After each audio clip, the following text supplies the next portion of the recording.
नमस्कार। आज हम देख रहे हैं मध्यकालीन में भारत का इतिहास, जिसमें हम दिल्ली सल्तनत देख रहे थे और इसके पहले आपको मैंने बताया था बलबन के बारे में, और आज हम थोड़ा बहुत जानेंगे बलबन के बारे में। तो है क्या, देखिए, बलबन एक प्रथम सुल्तान था। बलबन प्रथम वो सुल्तान था जिसने राजत्व सिद्धांत को प्रतिपादन किया। तो आपसे सवाल ऐसे पूछ लिए जाएंगे कि दिल्ली सल्तनत में राजत्व सिद्धांत का प्रतिपादन किसने किया था? तो बलबन ने किया था। अब ये राजत्व सिद्धांत क्या होती है?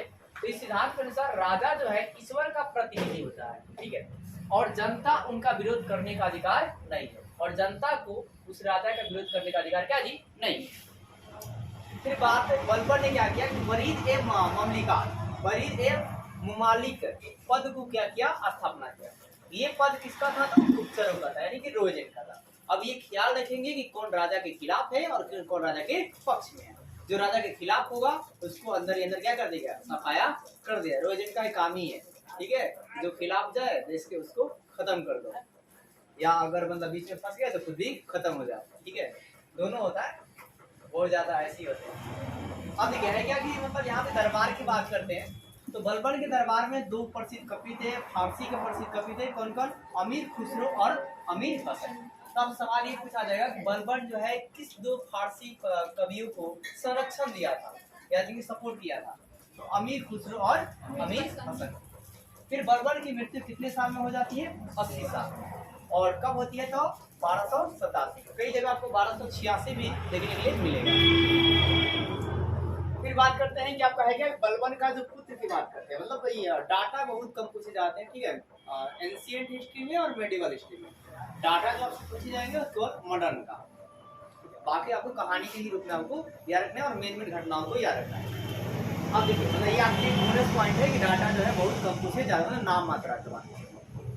और क्या बलबन का जो पुत्र था वो था जी कैकुवाद था। क्या था जी? कैकुवाद। इसके बाद एक बढ़ गए, लेकिन क्या हुआ कि मतलब अलग अलग किताबें अलग अलग बातें, जैसे कि यहाँ पर एक आते मतलब है क्या कि अनकेडमी के अकॉर्डिंग बताया जाए तो कहा जाता है कि लकवा के कारण क्या होता है, इनकी मृत्यु हो गई।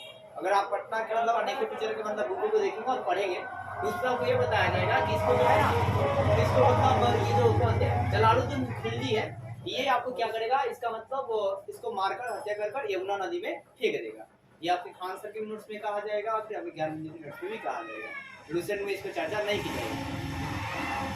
फिर बात करते हैं इसके बाद जो है इसका एक पुत्र था, इसके बाद का क्या था जी? पुत्र था, उसका नाम था क्या? क्यूमर्स। वो क्या था? दिल्ली सल्तनत की गद्दी पर बैठा, और ये क्या था? दिल्ली सल्तनत का अंतिम शासक था, मतलब सॉरी क्या होता है, गुलाम वंश का या ममलुक वंश का। गुलाम वंश का अंतिम शासक का नाम क्या है?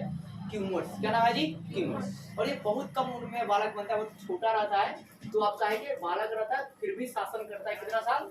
3 साल, 87 से 90 तक।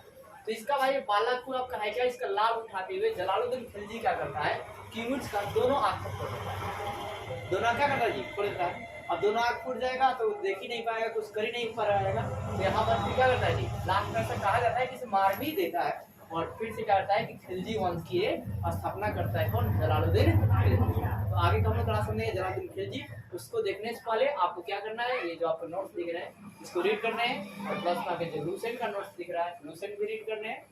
तो दोनों का आप आसानी से रीड कर लीजिए ताकि पूरा कहानी जो है शॉर्ट लॉन्ग दोनों में पता चल जाए।